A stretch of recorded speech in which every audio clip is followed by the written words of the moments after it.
Bismillahirrahmanirrahim. Assalamu alaikum. I hope your day is going well. I am your science teacher and we are learning about unit number 4 living organisms and their environment यानी जानदार और उनका माहौल। आपको याद होगा कि प्रीवियस लेक्चर में हमने कंप्लीट चैप्टर रीड कर लिया था और उसका आपको कॉन्सेप्ट भी दे दिया था। अब आप चंक पे आ जाएं। यहाँ पे एक्सरसाइज में जो ऑब्जेक्टिव है correct answer, choose the correct answer यानी MCQs and filling the blanks, आज हम वो करेंगे। और जो रिकॉल क्वेश्चन है वो साथ साथ मैं आपको करवा चुकी हूँ, मुझे उम्मीद है कि वो आपने लर्न कर लिए होंगे। चलें ये शुरू करते हैं। Let's start. Choose the correct answer. All living things of same type living in a particular ecosystem are called. वो तमाम जानदार चीजें ऑफ सेम टाइप एक ही तरह की living in a particular ecosystem किसी खास इकोसिस्टम में जो रहती हों उन्हें कहते हैं हैबिटेट, इन्वायरमेंट, कम्युनिटी और population. Answer is population.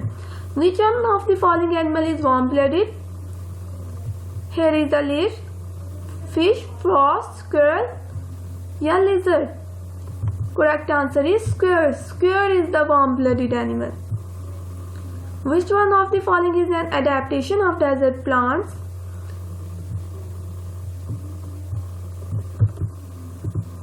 Thick stem, deep roots, air spaces in leaves or larger leaves? तो आंसर है large leaves, यानी जो desert plants हैं उनके leaves large होते हैं। ये correct नहीं है, ये false है। तो इसका मतलब कि ये अडेप्टेशन नहीं है डेजर्ट प्लांट्स की, क्या कि इनके लिए लार्ज होते हैं। अगर आपको याद हो तो हमने चैप्टर को रीड करते हुए पढ़ा था कि जो डेजर्ट प्लांट्स हैं उनके जो लीव्स हैं वो नीडल्स या स्पाइंस की फॉर्म में होते हैं, यानी कांटों की शक्ल में, ताकि उनका सरफेस एरिया कम हो और जो वाटर है वो लॉस ना हो। तो थिक स्टेम ये करेक्ट है। डीप रूट्स ये भी बिल्कुल ठीक है। डीप रूट्स क्यों है? क्योंकि वो ज्यादा से ज्यादा वाटर एब्जॉर्ब कर सकें और उनके लीव्स में एयर स्पेसेस भी हैं। ये तीन आंसर एडाप्टेशन है डेजर्ट प्लांट्स की, जबकि larger leaf is not adaptation of desert plants. So it's the correct answer option number D. An adult frog breathes through its lungs. The body of a fish is covered with hair, scales, feathers, fins. क्या आपने feathers कभी देखे हैं fish की skin पे? यकीनन नहीं। और हेयर्स ये भी नहीं। फिन्स तो मौजूद होते हैं लेकिन उनकी पूरी स्किन कवर्ड नहीं होती फिन्स से, जबकि स्केल्स उसकी पूरी बॉडी पे मौजूद होते हैं। The body of a fish is covered with scales. Correct answer is B, scales. Next है animals that eat both plants and animals are called, यानी ऐसे जानदार जो कि प्लांट्स पे को भी खाते हैं और एनिमल्स को भी। एनिमल्स यानी दूसरे एनिमल्स को, उन्हें हम क्या कहते हैं? ओमनिवोर्स। आपको याद होगा कि हर्बीवोर्स क्या होते हैं, मैं उम्मीद करती हूँ। तो क्या है हर्बीवोर्स? ऐसे एनिमल जो प्लांट्स को ईट करते हैं, यानी सिर्फ पौधों को खाते हैं। और कार्निवोर्स जो सिर्फ एनिमल्स को फीड करते हैं, जबकि omnivore eat both plants and animals. So correct answer is omnivorous. Many of food chains are interconnected to form a food web, यानी जो मुख्तलिफ फूड चेन्स हैं वो आपस में इंटरकनेक्ट होके क्या बनाती हैं? Food web. The position of an organism in a food chain is called its trophic level. At the base of every food chain. Next है the position of an organism in a food chain is called its trophic level. ये हो गया correct answer. Next है at the base of every food chain. किसी भी food chain की जो base है, ग्रीन प्लांट्स आर कॉल्ड, वहाँ पे ग्रीन प्लांट्स होते हैं बेस पे, और उन्हें हम क्या कहते हैं? प्रोड्यूसर्स, कंज्यूमर्स, डिकम्पोजर्स और स्कैवेंजर्स। तो करेक्ट आंसर आपको क्या लगता है क्या होगा? कंज्यूमर्स होगा? नहीं, डिकम्पोजर्स भी नहीं है, स्कैवेंजर्स भी नहीं है। करेक्ट आंसर है A, producers. Plants are producers. Bacteria and fungi which break down the bodies of dead plants and animals in the soil are called scavengers,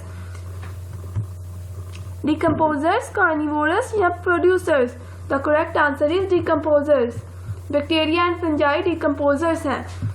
Next है fill in the blanks.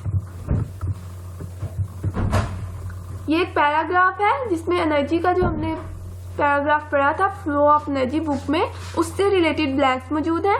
इसे हमने read करना है और blank fill करनी है। यहाँ chunk में आपके पास ब्लैंक फिल मौजूद है, आंसर्स भी मौजूद हैं जो बोल्ड हैं, तो आपने इन्हें लर्न कर लेना है। एक दफ़ा इसे रीड कर लेते हैं। The position of an organism in a food chain is called its trophic level. मैं उम्मीद करती हूँ कि ये वाली लाइन मुझे दोबारा आपको समझाने की ज़रूरत नहीं है, पीछे हम इसको बहुत दफ़ा पढ़ चुके हैं, तो अब आपको लर्न भी हो जाना चाहिए। Green plants usually occupy the first trophic level. Next है green plants usually occupy the dash trophic level. जो ग्रीन प्लांट्स हैं उनका ट्रॉफिक लेवल क्या है? First. The second trophic level is occupied by herbivores. Herbivores यानी ऐसे animals जो plants पे फीड करते हैं। The third trophic level is occupied by carnivores. Most food chain do not have more than 3 trophic levels because energy is lost at each level and cannot be passed into the next level।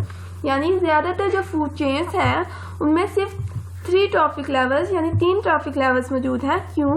क्योंकि energy है जो वो हर trophic levels पे कम होती जाती है, जिसकी वजह से एक लेवल ऐसा आता है जहाँ पे बिल्कुल भी एनर्जी नहीं होती, तो वहाँ पे वो फूड चेन एंड हो जाती है।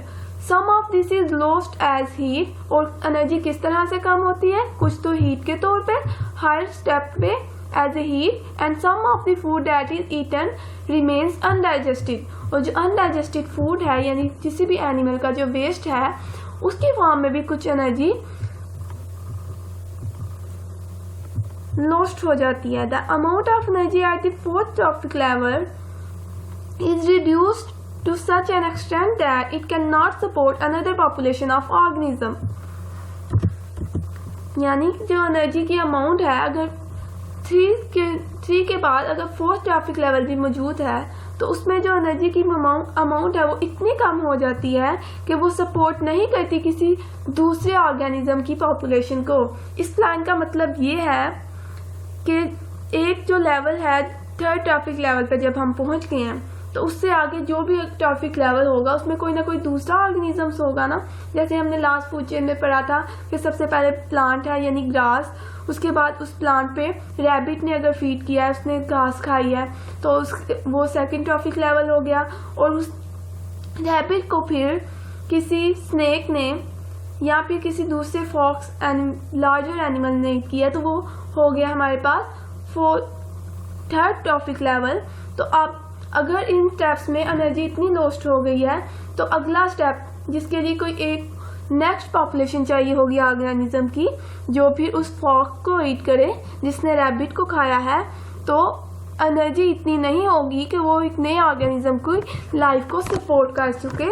इसीलिए ज़्यादातर फूड चेन में सिर्फ 3 ट्रॉफिक लेवल्स मौजूद हैं, 4 नहीं।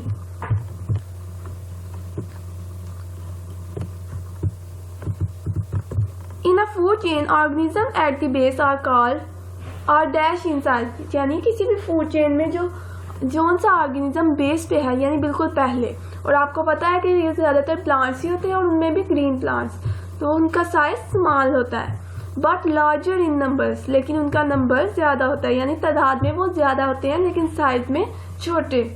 While the successive groups of consumers show a progressive increase in size। लेकिन जैसे जैसे फूड चेन में हम आगे बढ़ते हैं तो प्रोड्यूसर्स के बाद कंज्यूमर्स आते हैं, तो उनमें क्या होगा?